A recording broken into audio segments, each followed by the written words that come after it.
Good night and good luck.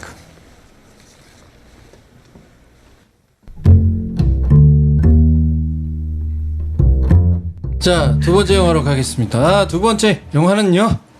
여러분 모두 굿잠. 잘 자라는 거 아니고요. 굿나잇 앤 굿럭. 네, 굿나잇 앤 굿럭. 2005년 조지 클루니 감독의 영화입니다. 네, 조지 클루니 감독이야. 멋지죠? 조지 클루니가 직접 나옵니다. 네. 프레드 프렌들리라고 이 방송의 PD로 나오죠. 그쵸? 네, 그리고 데이비드 스트라선. 예. 네, 데이비드 스트라선이란 배우가 에드워드 R. 머로라고 네. CBS의 실존 앵커를 다루고 있습니다. See It Now라는 프로그램의 진행자였죠. 이 배우는 본 얼티메이텀 보면 나오죠. 거기 국장인지 뭔지로. 기억 안 나. 아, 여기저기 되게 많이 나오는데 네. 기억 안 나. 나는 링컨이랑 본 얼티메이텀이 생각이 나더라고. 네. 근데 이 영화에서 진짜 너무 멋있어요. 멋있지? 너무 멋있어요. 예. 프랭크 란젤라 아까 형이 얘기했던 네. 프랭크 란젤라가 윌리엄 페일리라고 CBS의 회장으로 회장. 나옵니다. 예, CBS. 예. 그 로버트 다우니 주니어가 나와요. 그쵸? 예. 아이언맨. 아이언맨으로 나옵니다. 네, 농담이고요.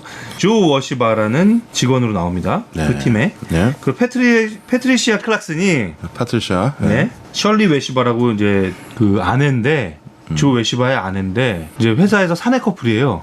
근데 네. 이제 사내 결혼이 금지돼 있기 때문에 이때 당시에 이 회사가 그래서 이제 그걸 숨기고 다니지. 원래 이제 부부 생활을 하고 있는. 근데 사람들 다 알아. 나중에 재밌죠? 그래서 제프 다니엘스가 나옵니다. 네, 그렇죠. 제프 다니엘스가 여기에 나오죠. 스위그라는 역으로 나옵니다. 이 사람이 여기 나오고 이제 요즘 뉴스룸을 찍어서 좀 친숙한 것 같아요. 예. 굿나잇 앤 굿럭은 뭐 흑백 영화예요. 그렇죠? 2005년 10년도 안 된 영화인데 예. 흑백으로 찍었고 조지 클루니가 감독이고. 흑백으로 찍은 건 아니래요. 어? 흑백으로 찍은 건 아니래요. 나중에 예, 흑백 배경으로 해놓고 찍기는 칼라 필름으로 찍었대요. 그 다음에 후반 작업해서 바꾼 거라고. 그렇죠. 예. 그러니까 흑백이라고 그냥 보이게 예, 흑백이. 흑백으로 찍었다고 흑백으로 하면서, 예. 필름을 흑백으로 찍지는 그러니까, 않았고. 네. 흑백 영화죠. 그렇죠.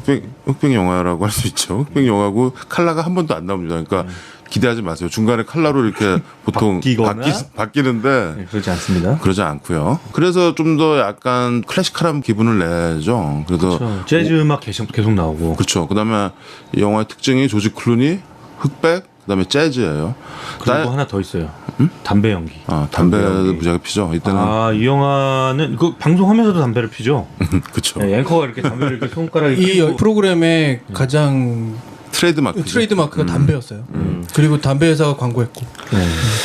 저는 이 영화가 이 영화만큼 흑백 영화에서 담배 연기가 매력적으로 보일 수 있다라는 걸 제대로 알고 찍은 영화는 없는 것 같아요. 뭐 그쵸. 카사블랑카 예전에 뭐 이런 그런 것에 영향을 받아서 이렇게 했는지 모르겠지만 담배 연기가 계속 나오고요. 그렇죠. 네. 옛날 5, 60년대 흑백 영화들 보면은 담배 무지하게 펴요. 특히 흑백 영화에서는 이 연기가 하얘니까 네. 그런 게 그림을 또, 만들어주는 그림이 또 그렇죠. 멋있어요. 굉장히 많이 나오죠. 특히 유럽 영화들 보면 또 더 많이 나와. 유럽 영화는. 근데 요즘은 이제 그렇게 하면은 좀 그렇죠. 저널리즘 영화에서 빠질 수 없는 게 담배네요. 뭐. 그분들은 담배랑 잘 어울리나 봐. 재즈는 이제 뭐 이 영화에서 계속 뭐 재즈가 다채롭게 나온 건 아니고 딱 재즈 트리오 반주에 다이안 리브스라는 재즈 가수 있어요. 처음에 보면은 나오잖아. 네, 나와요. 노래 부르는 장면이 계속 나와요. 나와요. 스튜디오에서 이렇게 부르는 장면이 나오죠. 그거가 계속 배경음악으로 나옵니다. 그래서 이 앨범 자체가 되게 좋아요. 그러니까 재즈 스탠다드들을 많이 불렀고 아주 담백한 반주, 그냥 재즈 트리오. 진우가 재즈 트리오가 뭐야? 컨트라베이스, 네, 컨트라베이스랑 피아노, 피아노 섹스럼이에요? 저 색소폰, 드럼이죠. 네, 드럼이죠. 네. 그게 재즈 트리오입니다. 드럼이야? 네, 드럼. 그게 이제 가장 기본적인 재즈 반주에 뭐 색스폰이나 기타나 이런 게 들어오면 쿼텟이 되겠죠. 근데 그 반주에 다이안 리브스가 계속 노래를 하는데 노래도 크게 뭐 이렇게 막 화려하게 부르는 게 아니고 나지막하게. 다이안 리브스가 약간 좀 콘트라 알토 같은 느낌이거든요. 우리 큰어머니 닮았어요. 그래요?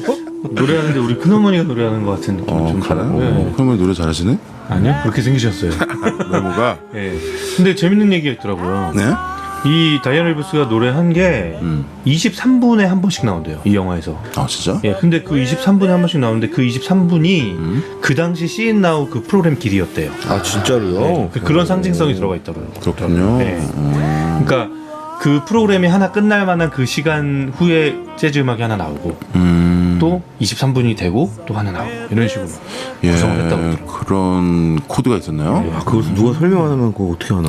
자, 근데 이 굿나잇 앤 굿럭은 방금 그 See It Now 그 프로에서 제일 마지막에 에드 머로가 하는 멘트죠. 예, 마지막 그 클로징 멘트죠. 클로징 멘트죠. 네. 굿나잇 앤 굿럭. 네. 담배 피면서 그러면서 담배를 이렇게 끄죠.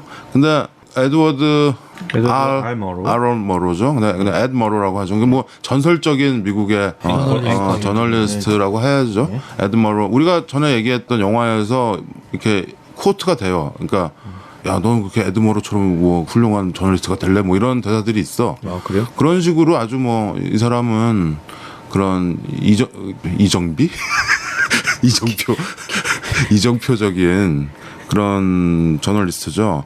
이 사람이 왜 훌륭해졌냐면 지금 방송국 CBS죠 이게. 예. 콜롬비아 브로드캐스트. 예, 우리 전원에 60미닛 인사이더 할 때 그 방송국이에요. 그렇죠? 그러니까 아주 유서 깊은 방송국이죠. CBS에서 에드 머로가 이 프로에서 그 유명한 조셉 메카시즘이라고 하죠. 조셉 메카시에 대항해서 다이다이로 다이다이로 싸운. 예, 싸운 방송 프로그램에 관한 그렇죠. 예, 그렇게 해서 메카시즘을 종식을 시켰어요. 맞짱 근데 뜬 거죠. 메카시즘으로 인해서 수많은 정치, 문화, 경제, 학계 인사들이 공산 빨갱이로 몰려가지고 많은 고초를 겪었거든요.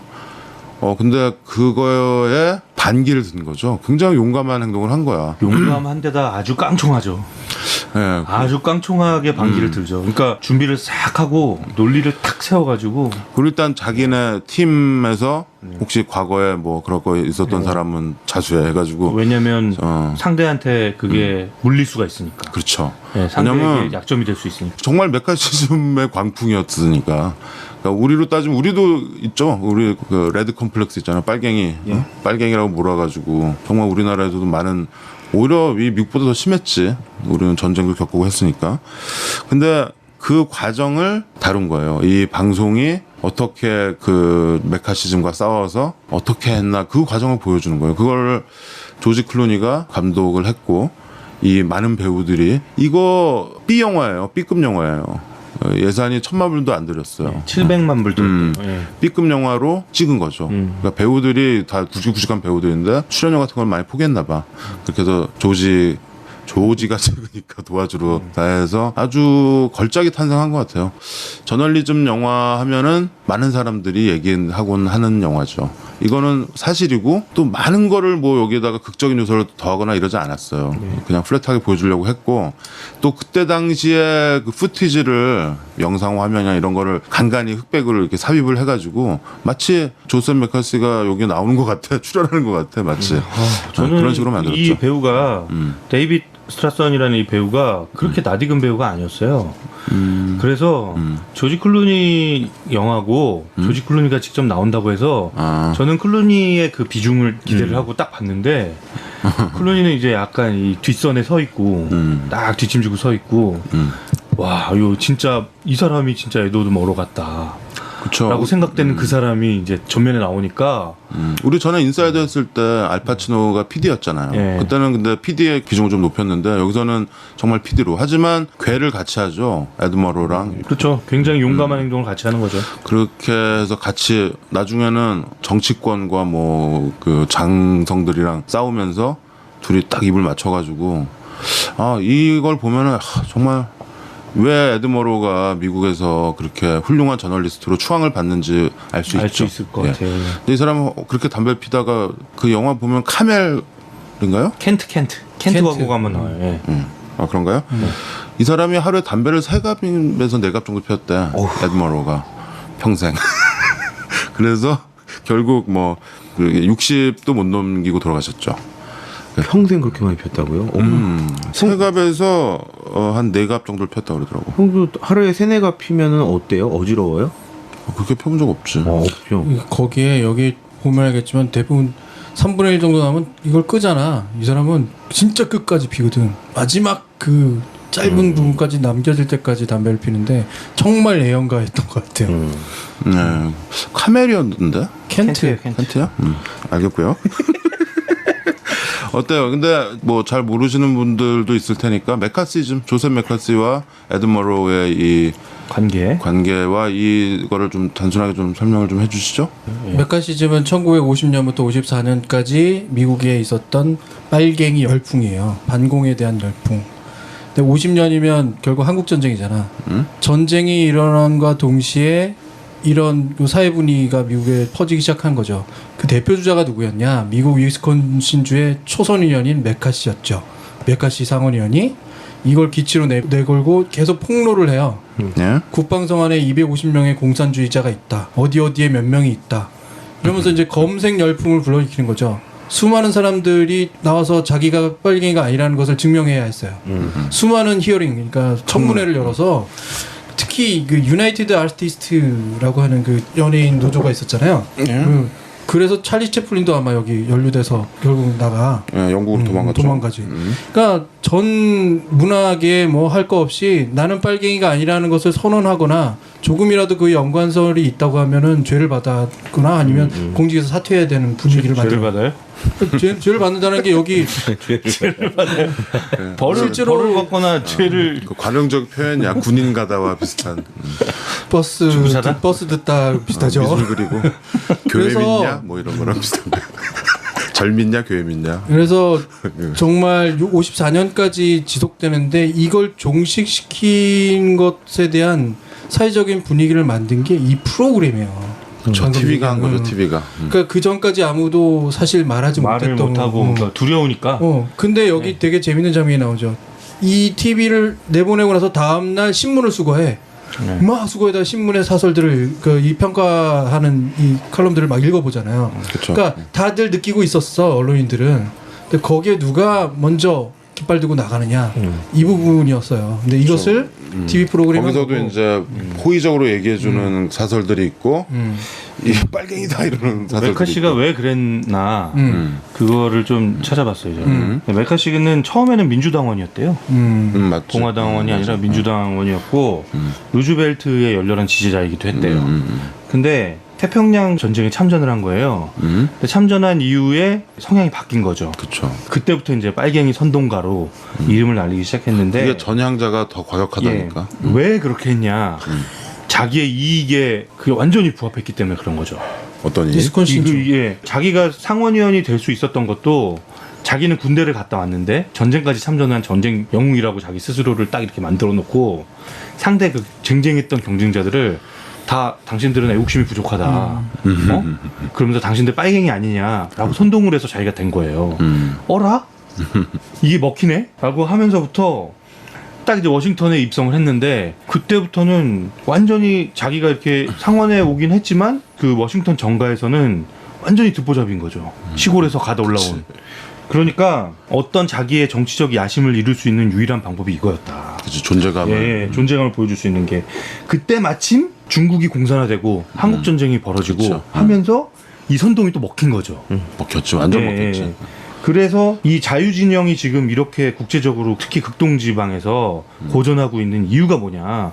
이게 국무부대에 저렇게 그 빨갱이들이 암약하고 있기 때문이다. 그치. 라고 얘기해서 먹힌 거예요.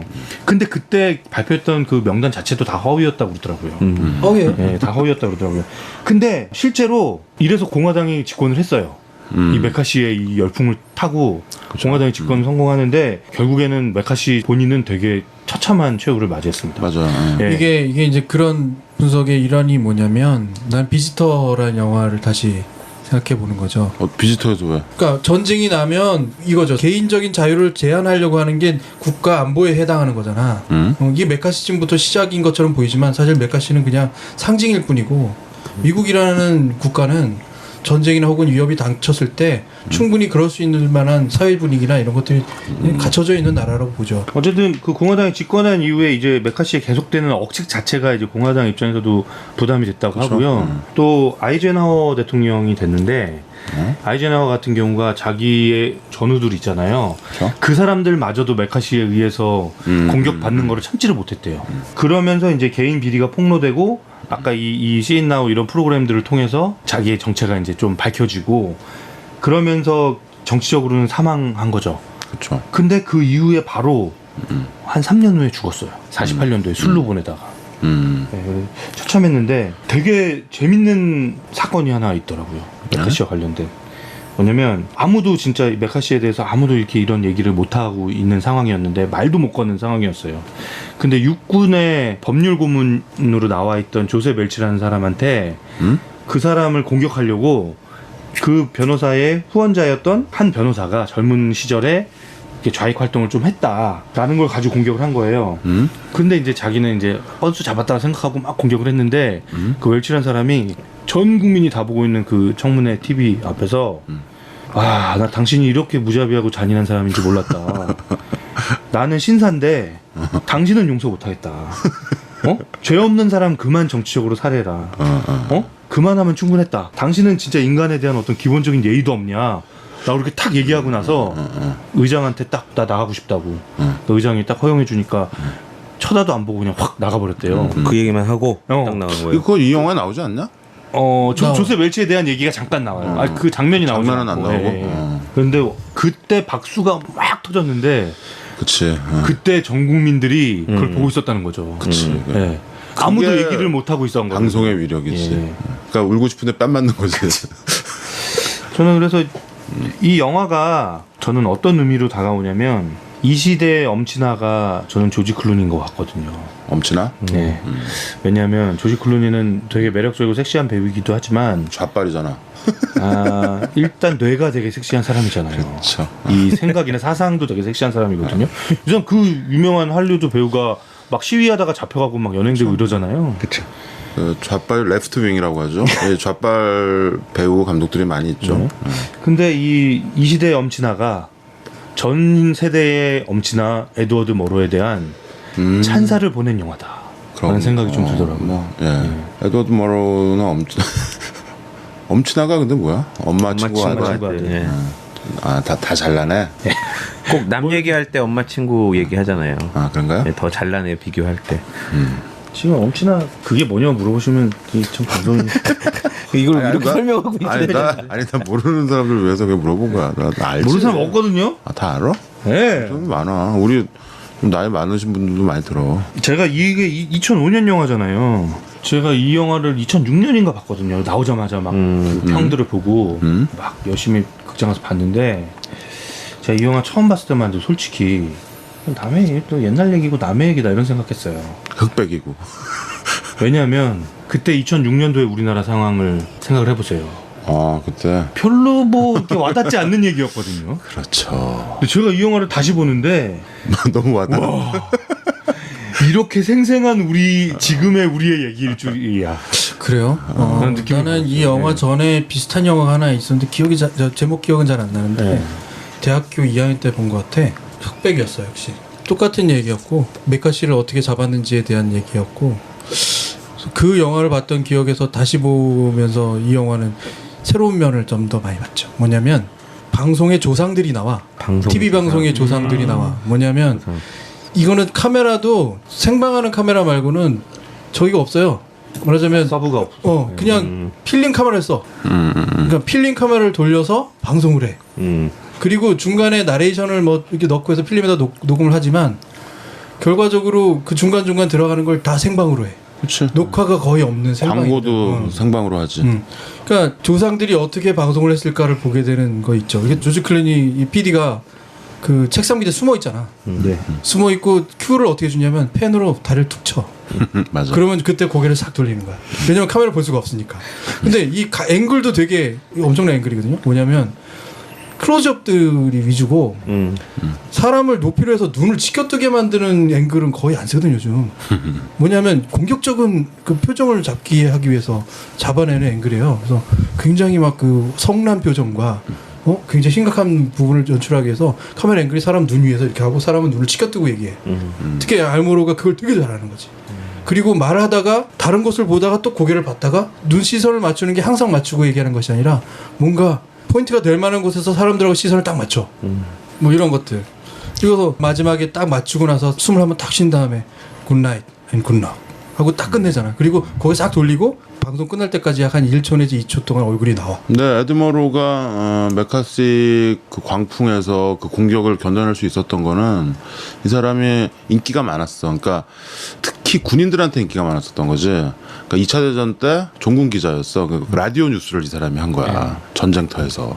그러니까 굉장히 신뢰를 주는 타입이었고 CBS에 와서 Say Now를 한 거죠. 그래서 신뢰를 주는 입장에서 과연 국민들이 시청자들이 TV를 봤을 때 지금 딱 이제 싸움이 벌어진 거잖아. 에드머로 대 조셉 맥카시. 근데 사람들이 누굴 신뢰하겠느냐는 거지. 근데 그 내부적인 갈등과 또 CBS는 또 이때도 우리 저번에 담배 회사 그것도 있었지만 60미닛 이때 이미 50년대 이 회사가 넘어갈 위기에 봉착한 거지.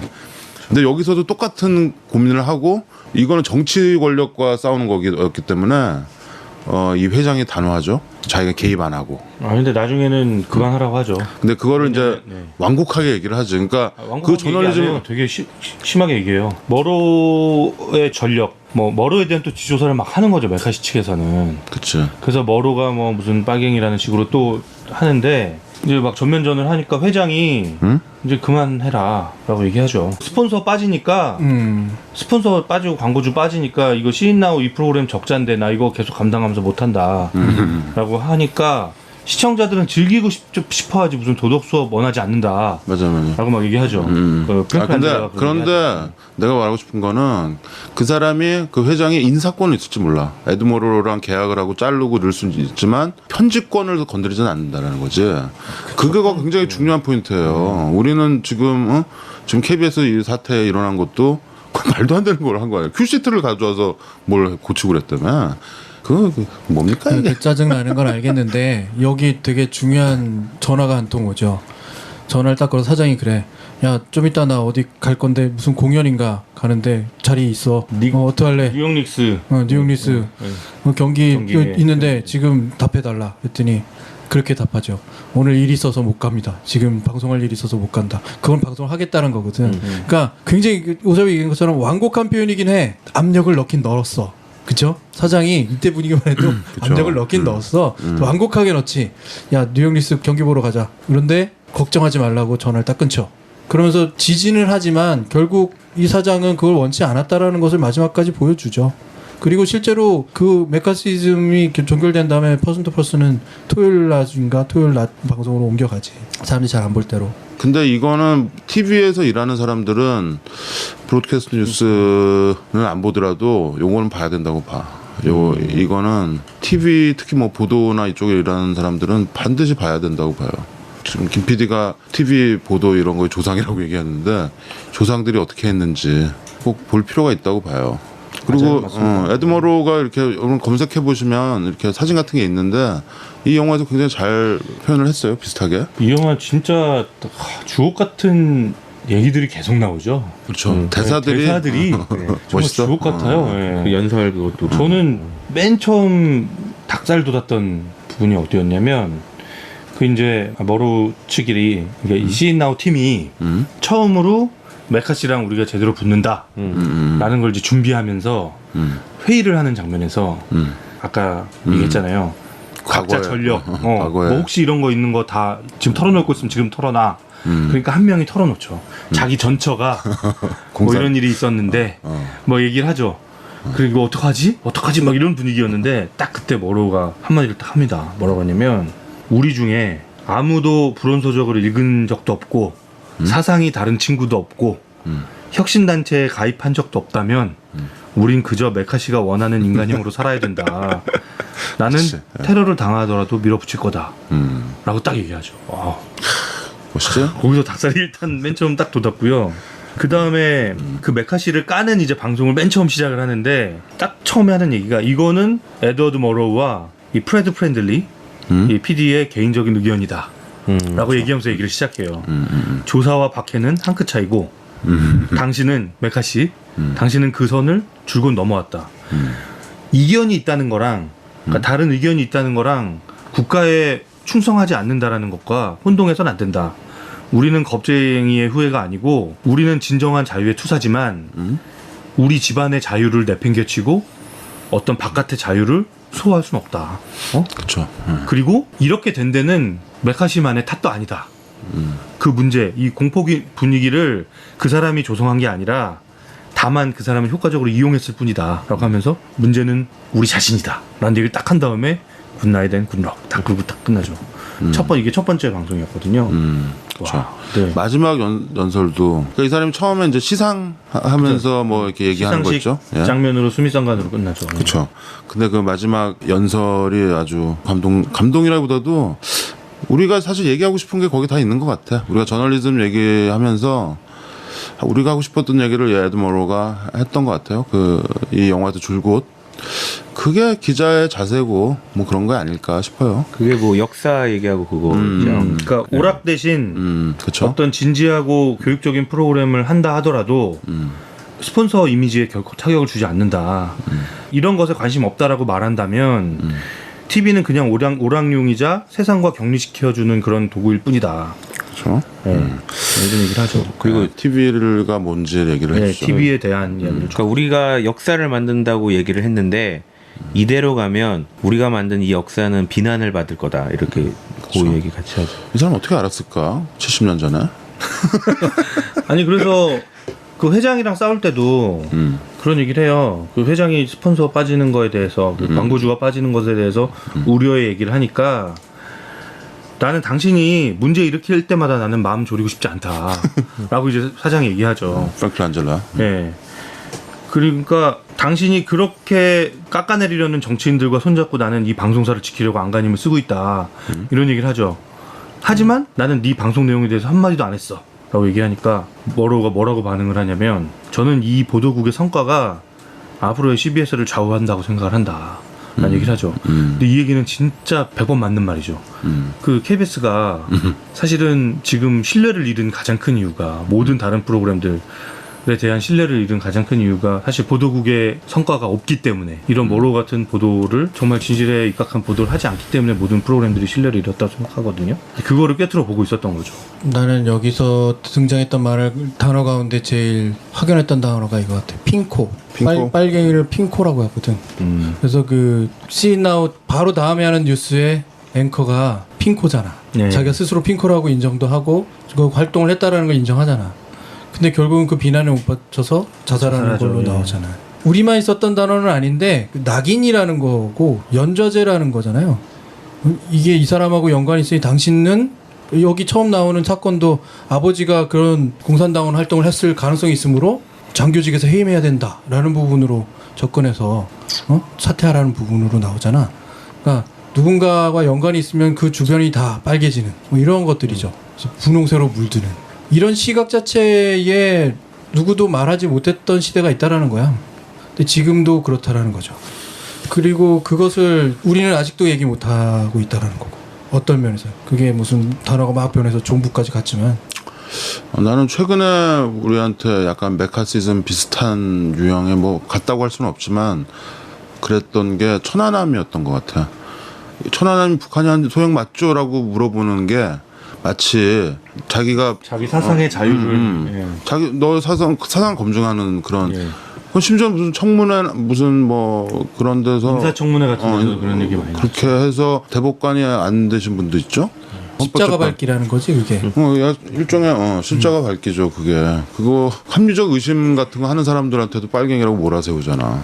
또 종부가 아니야 이렇게. 이거 되게 위험한 거예요. 2010년대 이럴 때 지금 메카시즘이 또 새로 천안 하미니즘이 생기는 것 같아. 사상 검증하는 그런. 그래서 이런 현상에 약이 있다면 사회적인 어떤 처방이 있다면 그건 이런 프로그램이라는 결론밖에는 사실 못 그거를 얻겠다는 거예요. 정치적으로 싸우는 거는 내가 보기엔 아니고 저널리즘에서 해야 될 일인 것 같아요. 팩트를 잘 늘어놓고서 합리적 의심을 하고 사실을 밝히고 이게 신문사 방송국이 해야 될 일인데 그냥 거기서 이러고 있는 거지. 그냥 넘어가는 거야. 발표한 거 그대로 앵무새처럼 보도하고 그러면 안 되는 거죠.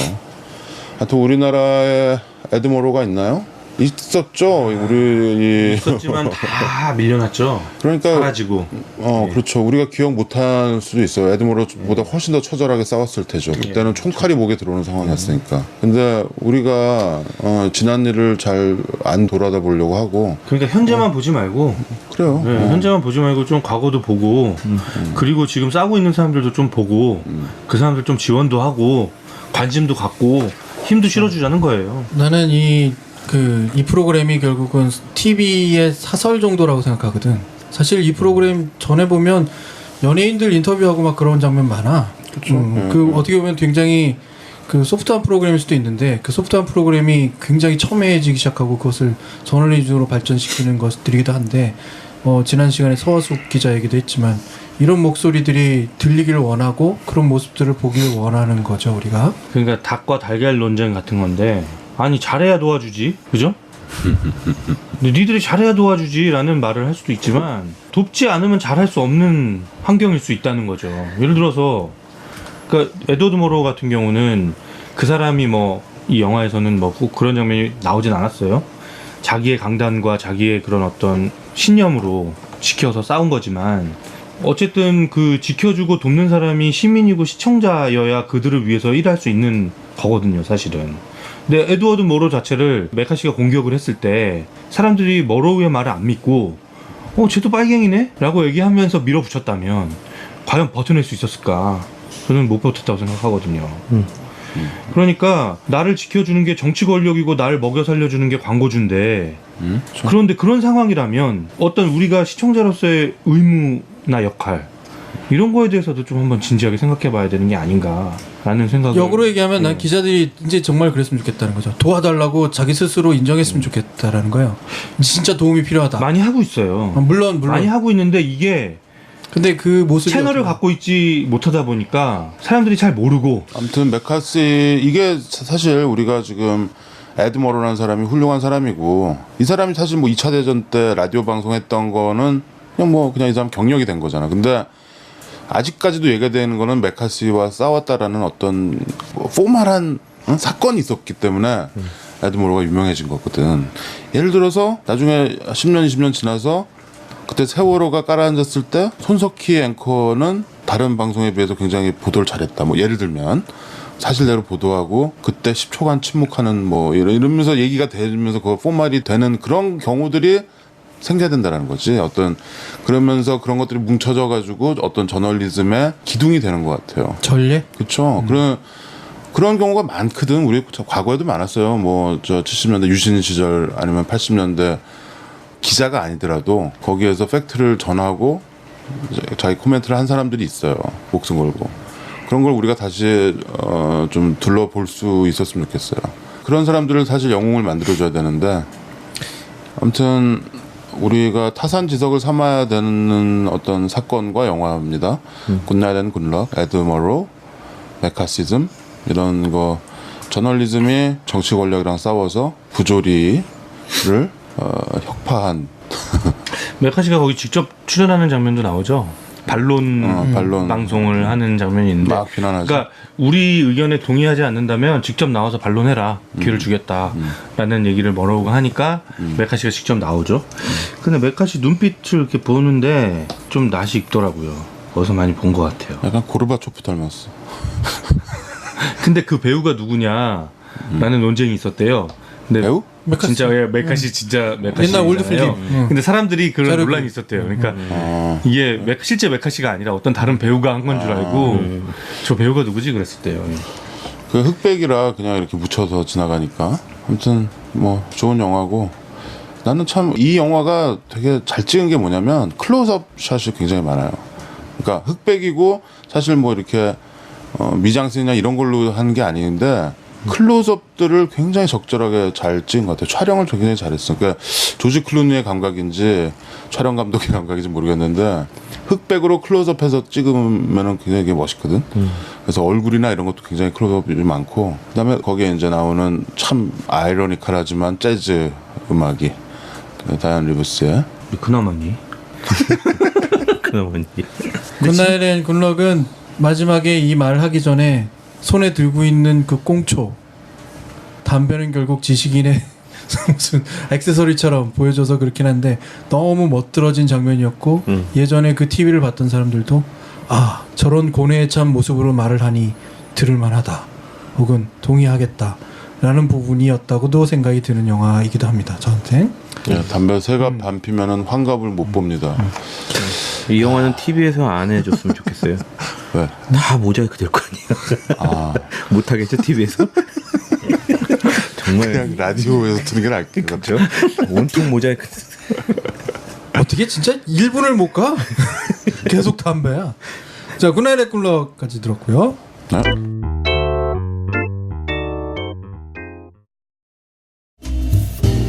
막무반의 신체 공격 영화 리스트업.